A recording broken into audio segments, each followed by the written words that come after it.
Good morning, boys and girls. It is Monday and math time, and today we're going to keep working on telling time. And today we're going to get very specific on our time. So far, we've talked about 30 minutes, if it's half past an hour, or if it's an o'clock, right on an hour. And then we talked about going to the 5 minutes, and we use those big numbers. But today we're going to go all the way down to each minute. And it's a little different because I don't have a clock here with me. So I tried to draw one, but also on your slide, you're going to notice there's an interactive clock. There's a site that you can go to. And I strongly encourage you to go to that site. And then you can kind of play with the clock, because the thing that I can't show you on paper that you need to know, so important, is that as this minute hand is going around, the hour hand is moving slightly. So when the minute hand starts at o'clock and it goes all the way around the clock, a whole big time, it's been 60 minutes or 1 hour. And in that one whole hour that the minute hand goes, the hour hand has to go from one section, 1 hour, to the other. So you see, it has to travel a much smaller distance, but it still moves. So when the minute hand is halfway around the clock, that means the hour hand is going to be halfway through that hour.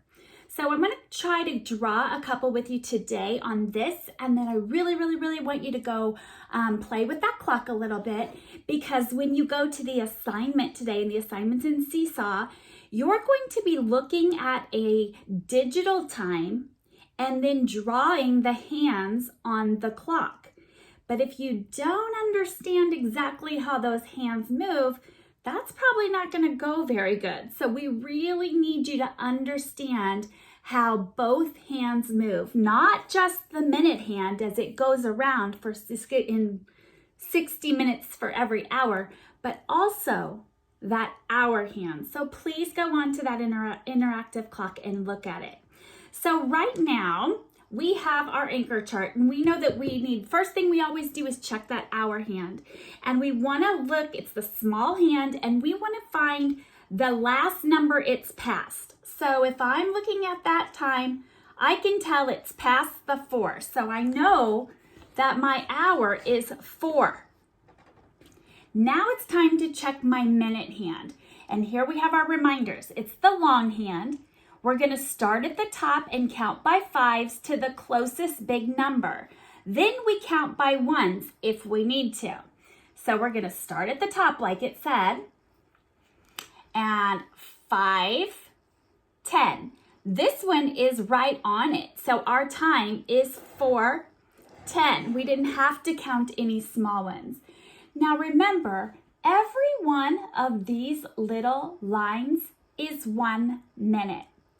These big numbers help us be able to count faster, because obviously it's faster to count by 5s, but we could just count by each little line. So it's 1, 2, 3, 4, 5, 6, 7, 8, 9, 10, 11, 12, 13, 14, 15, 16, 17, 18, 19, 20. So do you see? When you go all the way around, when you get to the 6, you're at the 30. Remember, because we know that's the half hour.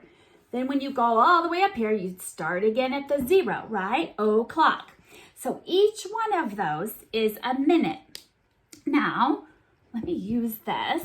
I'm going to erase real quick, and we're going to make a new time. Because remember that first day when I said half of the clock makes it a lot trickier?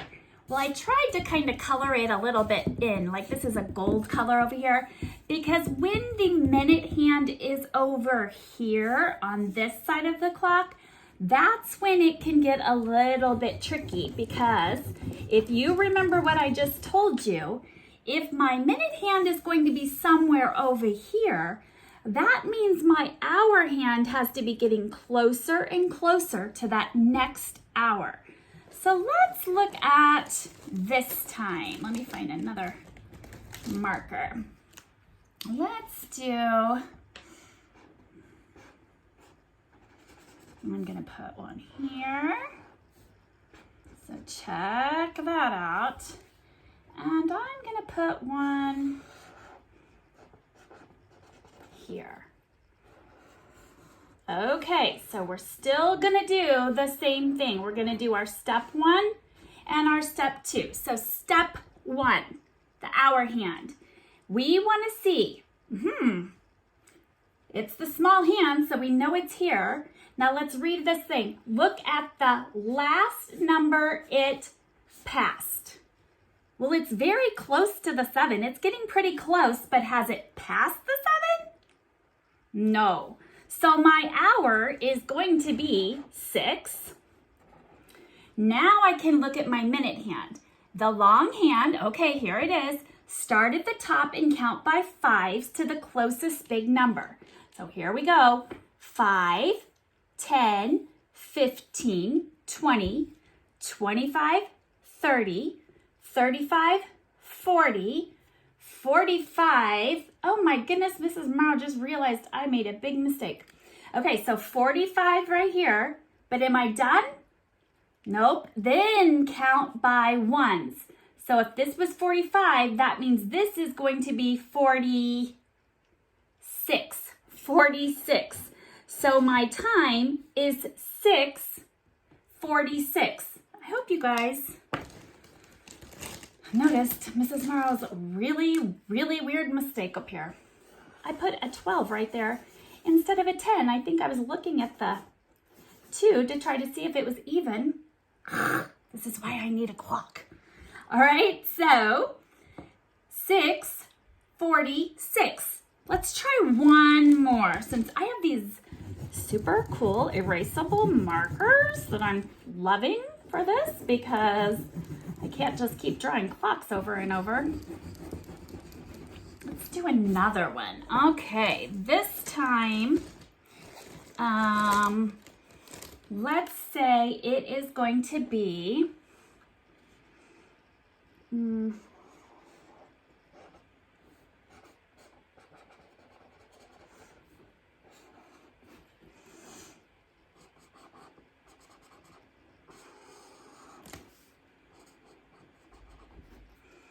okay, here we go.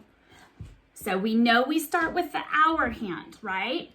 That's the small hand. So here it is. It says, look at the last number it passed. It's right here. It's so close to that 9. Has it passed the 9? Nope. It's past the 8. So our hour is going to be 8. And now we need to see our minutes. So long hand, here it goes. Start at the top, count by 5s. Here we go, help me out. 5, 10, 15, 20, 25, 30, 35, 40, 45, 50, 55, but I'm not done. 56, 57. My time is 8:57.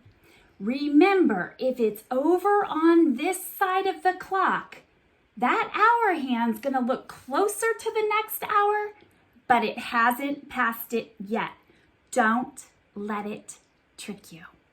So today, you're going to do an activity after you play with that interactive clock.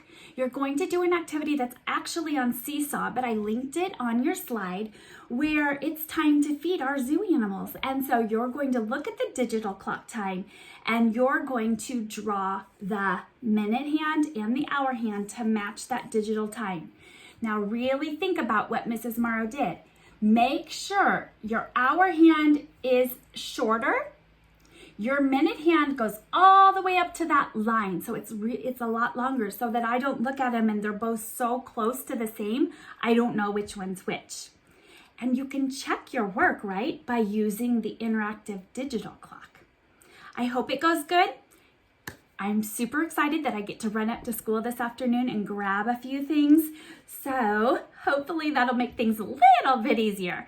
have a great day. Call me, text me, do whatever if you need me. But don't forget, I have office hours this afternoon from 12 to 12:30. If you have any questions, just pop on for a minute, ask them away, and I will be here to help you. Okay? Bye, guys.